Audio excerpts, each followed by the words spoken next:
I don't know how your mind works, but maybe I'm not the only person in this room with several short reels of film stacked in a corner of his head that contain some of the most unfortunate things he's ever said. The surly guy who runs the projector in there likes to spool one up when I'm feeling especially anxious or insecure. Maybe he means well. Maybe he's intending to say, yes, what just happened was an embarrassing catastrophe, and it does confirm, at least to the person you were talking to, that you really are the worst human being presently alive. But it could be worse. Remember when you said this? And then he rolls one. Whatever he intends, it's not helpful in the moment. And not that I'm fishing for sympathy here, but if you happen to be a preacher, it's actually possible to say the wrong thing, not just to your neighbor with the obnoxious cat, but to a whole church full of people at once. Still, imagine that you're arguably the most influential person in human history thus far. You're this itinerant rabbi who healed people and spoke wisdom that 2,000 years later, even though you lived much closer to a place called Memphis, Egypt, a bunch of people in a place called Memphis, Tennessee would actually sit somewhat attentively while a preacher tries to untangle something you said. Are you with me? Imagine you're that guy. Wait a minute, is asking a room full of Memphians to imagine that they're Jesus Christ actually the worst thing I've ever said? Go with it anyway. Go ahead and imagine that you're Jesus, and the worst thing you ever said gets captured in the 15th chapter of the Gospel according to somebody named Matthew. Hopefully this makes you and me feel a little better about the briefer shelf life for the faux pas we commit. A Canaanite woman whose daughter has a demon comes to Jesus pleading for mercy. First, he says nothing to her at all. Then he says, I was sent only to the lost sheep of the house of Israel. And then he says, it is not fair to take the children's food and throw it to the dogs. What in the world are Christians to do with the Jesus of Matthew 15? The first thing we might want to do is just dispense with that nonsense about him being sinless, right? To refer to this woman as a dog is not just insulting, it's probably a first-century ethnic slur.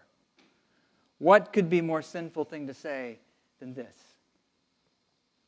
But for me at least, the teachings and doctrines of the church are most useful not when I just dissect them rationally, but when I look at the world through them. And they can be most provocative and illuminating when holding on to a doctrine means holding on to a contradiction. Like the paradox embedded in a Zen koan that a monk keeps muttering. And here's what happens, or what begins to happen, as I trust that if the church passed down this notion that Jesus was without sin, there must be a wisdom in doing so. And it gets me to pause for a moment and wonder where the inflection point is, where sin intrudes in a conversation or a relationship. I wonder if it's not where I think. I'll go ahead and confess another sin of mine right here, which is that we didn't actually have to read that much of the gospel today. The first 10 verses, that bit about where Jesus says it's not what goes in the mouth that defiles, but what comes out of the mouth that defiles, that's all optional. So I'm sorry, it's my fault if they're out of Eggs Benedict by the time you get to brunch.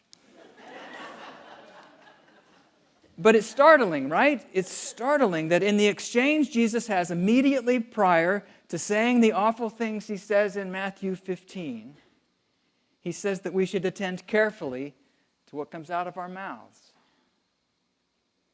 But what if Matthew knew exactly what he was doing when he placed these two stories side by side?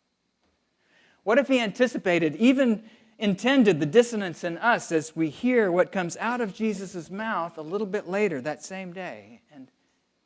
And what if the conversation between Jesus and a woman with a demon-possessed daughter is holy, not because the people who engage in it somehow floated free of the prejudices and tribalism that still shape the way you and I see this world today, but because the people engaged in this conversation stayed engaged until a hairline crack opened up in that prejudice and tribalism in both the rabbi and the woman. The Canaanite woman, of course, is one of the great heroes of the Bible, in my opinion. But we can assume too quickly that her virtue is in the way that she stands toe-to-toe with Jesus and refuses to accept his assessment of things. That's not really what happens, though, is it? It's kind of the opposite. She comes as a person who desperately needs for her daughter to be healed. She comes begging for mercy and will relinquish ego, pride, maybe even her identity if it means her girl might be delivered from her demons. We should also be careful about making the woman too meek. If some guru calls my daughter a dog, I'm not going to encourage her to wait patiently at his feet a little bit longer, unless she's gathering herself to give him a piece of her mind, possibly with the back of her hand. Meek acceptance isn't her strategy either. What stuns me about her most is that she stays present, attentive, and open with the person who's just insulted her, because he might be the one who possesses what her life most needs in that moment. Is this something you know how to do? If it is, how do you do it? How can you possibly stay open to this possibility that there's more to the person who's just humiliated you than cruelty, even if he has something you or someone you love desperately needs?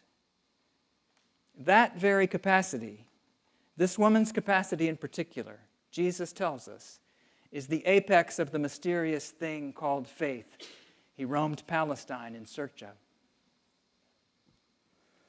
Well, and what about supposedly sinless Jesus? Well, it's true that there are many stories and lots of traditions of mystics whose teaching involves saying or doing something that initially appears offensive, maybe even cruel, to make a point.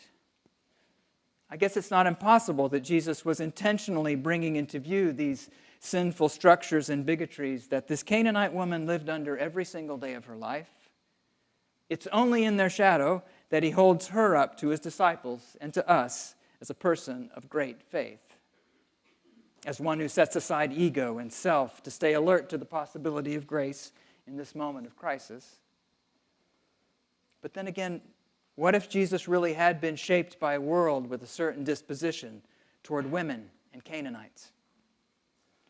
Remember that he has been working toward a realignment within the religion he loves. All those holiness codes and practices, they had their uses, and it's clear that Jesus loved them deeply. But they could also go awry.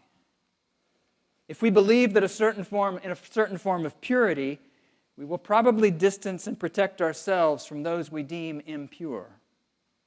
We'll probably also attempt to deny and distance ourselves from what we think is imperfect and impure within ourselves. I try to keep those films of my greatest failures stowed deep in the attic, but they still come out from time to time, don't yours?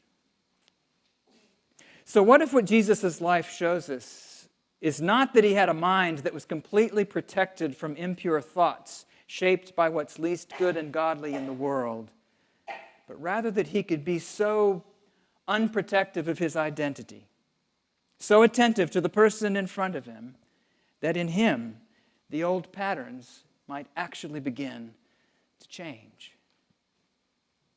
What if all the holiest moments are not when pure words or actions proceed from some uncontaminated heart or history, but when a soul or a story manages to let even something it believes to be central to its identity go if attention to the unfolding present requires it? Put another way, what if goodness has less to do with staying strong and pure than with staying open to actually being changed? In the end, faith here looks like a kind of clear attention, a truthful way of seeing the world as it is or the person in front of us for who they are. These really can change everything, beginning with us. Peter Matheson once wrote, "The physicist seeks to understand reality, while the mystic is trained to experience it directly. Both agree that the human mechanisms of perception, stunted as they are by screens of social training, give a very limited picture of existence." Maybe what the miracle that happened between Jesus and a Canaanite mother one day. was simply that the screens that should have kept two people from seeing each other fell away. And each of them was changed by what they saw in the other. Moreover, we're told that something shifted in the way things are even more deeply because of their faith.